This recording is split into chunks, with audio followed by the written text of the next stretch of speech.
அனைவருக்கும் வணக்கம். இன்றைய திருக்குறள் நிறைமொழி மாந்தர் பெருமை நிலத்து மறைமொழி காட்டிவிடும். மிக பெரிய சான்றோர்களுடைய பெருமையெல்லாம் அவர்கள் எழுதிய நூல்கள், அவர்கள் சொன்ன சொற்கள், அவர்களுடைய செயல்பாடுகள் ஆகியவையே காட்டி கொடுத்துவிடும். அவையே நமக்கு அறிவுரையாகவும் அமையும் என்று வள்ளுவர் கூறுகின்றார். நிறைமொழி மாந்தர் பெருமை நிலத்து மறைமொழி காட்டிவிடும். ஒரு தேர்வு நடந்து கொண்டிருக்கிறது. அந்த தேர்விலே ஒரு மாணவன் காப்பீடு எழுதி கொண்டிருக்கின்றான். அதை ஆசிரியர் பார்க்கின்றார். பார்த்துவிட்டு பயங்கரமாக கோபம். உடனே அந்த மாணவனிடம் சென்று, எப்போ தேர்வில் பார்த்து எழுதுறியா என்ன, எப்படி நீ முன்னேற போகிற அப்படின்னு சொல்லிட்டு அவனுக்கு அறிவுரைகள் கூறுகின்றார். உடனே இந்த மாணவன் எந்திரிச்சு நின்று அப்படியே மேலே அந்த ஆகாயத்தையே பார்த்துக்கிட்டு அப்படியே நிற்கிறான். அப்படி சிரிச்சுட்டே நிற்கிறான். எந்த விதமான ஒரு குற்ற உணர்வும் கிடையாது. உன்னை ஆசிரியருக்கு ரொம்ப வருத்தம், இவ்வளோ தூரம் நம்ம அறிவுரை சொல்கிற அந்த மாணவன் திருந்தார் மாதிரியே இல்லையே அப்படின்னு சொல்லிட்டு ஓடி போய் வள்ளுவர்கிட்ட கேட்குறாரு. வள்ளுவர் ஒரு சீக்ரெட் சொல்கிறாங்க, ரகசியம். உடனே அதை அப்படி காதில் வாங்கிக்கிறார். வாங்கிட்டு மறுபடியும் வந்துடுறாரு. அடுத்த நாள் மறுபடியும் தேர்வு. உடனே அதே மாணவன் மறுபடியும் காப்பி அடிச்சு எழுதுறான். அப்போ ஆசிரியர் போய் அவனை போய் அப்படி பார்க்குறாரு.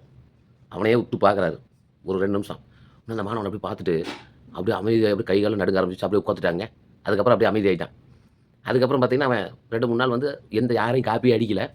உடனே அவன் அப்படியே அமைதியாக வர்றான், எழுதுறான், தெரிஞ்சு எழுதுறான், போகிறான். இன்னும் பரீட்சையெல்லாம் முடிஞ்சிருச்சு. உடனே ஆசிரியர் அந்த மாணவனை கூப்பிட்டு, ஏன்டா முதல்ல நாள் அவ்வளோதான் அறிவுரை சொன்னேன், நீ கேட்கல. 2ஆம் நாள் உன்னை உத்து பார்த்தேன், பார்த்தோன்னே நீ இரும அடுத்த நாள் சரி எழுதுற மாதிரி என்ன காரணம் அப்படின்னா, உடனே அந்த மாணவன் சொன்னான், ஐயா முதல் நாள் நீங்கள் வந்து அறிவுரை உங்கள் மனசில் என்ன இருக்குங்க தெளிவாக சொல்லிட்டீங்க. 2ஆம் நாள் நீயே உத்து பார்த்தீங்க. அப்போ நீங்கள் என்ன பண்ண போகிறேன்னு எனக்கு தெரியல. நிறைமொழி மாந்தர் பெருமை நிலத்து மறைமொழி காட்டி கொடுப்பாருங்க. மறைமொழினா அவர் என்ன சொல்கிறாருன்னு தெரியாமல் முகத்தை பார்த்து கண்டுபிடிக்க முடியாது. அப்போ அவர் நம்ம பழி வாங்க போகிறாரா, 0 மார்க் போக போகிறாரா, டிசி கொடுக்க போகிறாரா பயத்திலேயே நான் திருந்திட்டேங்க. அப்போது மிகச்சிறந்த சான்றோருடைய முகம் அவர்களுடைய பண்பை வெளிக்காட்டுவதாக அமையும். உதாரணமாக ராமாயணத்தில் ராமபெருமானுக்கு தசரதன் சொல்கிறாரு, ராமா உனக்கு பட்டாபிஷேகம் அப்படின்னு. ராமனுடைய முகத்தில் அப்படி சாதாரணமாக இருந்தார். எந்த மாற்றம் கிடையாது. ஒரு சிரிப்போ, ஒரு சோகமோ, ஒரு ஆணவமோ எதுவும் கிடையாது. இயல்பாக இருந்தார். அடுத்த நாள் கைகையை கூப்பிட்டு ராமனை கூப்பிட்டு, ராமா உனக்கு பட்டாபிஷேகம் கிடையாது, பரதன் தான் பட்டம், நீ வந்து வனவாசம் செல் அப்படின்னு. அப்பையும் எந்த மாற்றமும் கிடையாதுங்க. ஒரு சிரிப்போ, ஒரு சோகமோ, ஒரு ஆணவமோ, ஒரு கோபமோ.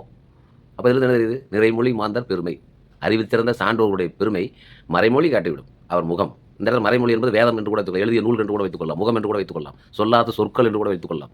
ஏன்னா சொல்லிய சொற்களுக்கு ஒரே ஒரு அர்த்தம் தான். சொல்லாத வார்த்தைக்கு, சொல்லாத முகபாவனைக்கு 1000 அர்த்தங்கள் உண்டு என்று முன்னோர்கள் சொல்வார்கள். அப்போ 1330 திருக்குறளை ஒரே குறளில் கொண்டு வரணும் அப்படின்னா வள்ளுவர் சொன்னது ஈதல், இசைபட வாழ்தல், அது வல்லது ஊதியம் இல்லை உயிர்க்கு. இந்த உயிரானது இந்த உடம்பிலே பல ஆண்டுகளாக வேலை செய்து கொண்டிருக்கிறது, உடலை இயக்குவிக்கிறது. அது இந்த உடலை விட்டு செல்கின்ற பொழுது அதுக்கு ஒரு சம்பளம் கொடுக்கணுங்க. ஏன்னா எந்த வேலையான சம்பளம். அப்போ வள்ளுவர் சொல்கிறாரு, ஈதல் மற்றவர்கள் கொடுத்தல், இசைபட வாழ்தல், இசைனா புகழ், புகழ்பட வாழ்தல், 2 தாங்க சம்பளம். ஈதல்ங்கிறது சம்பளம், இசைங்கிறது போனஸு அப்படின்னு இந்த உயிருக்கே சம்பளத்தை கொடுக்குறார் வள்ளுவர். இந்த ஒரு குறளின் மூலமாக வள்ளுவ பெருந்தருடைய மறைமொழி வேத வாக்கினை நாம் அறிந்து கொள்ள முடியும். நிறைமொழி மாந்த பெருமை நிலத்து மறைமொழி காட்டிவிடும். எவ்வளோ அற்புதமான திருக்குறள் பாருங்க. வாழ்க வள்ளுவம். நன்றி.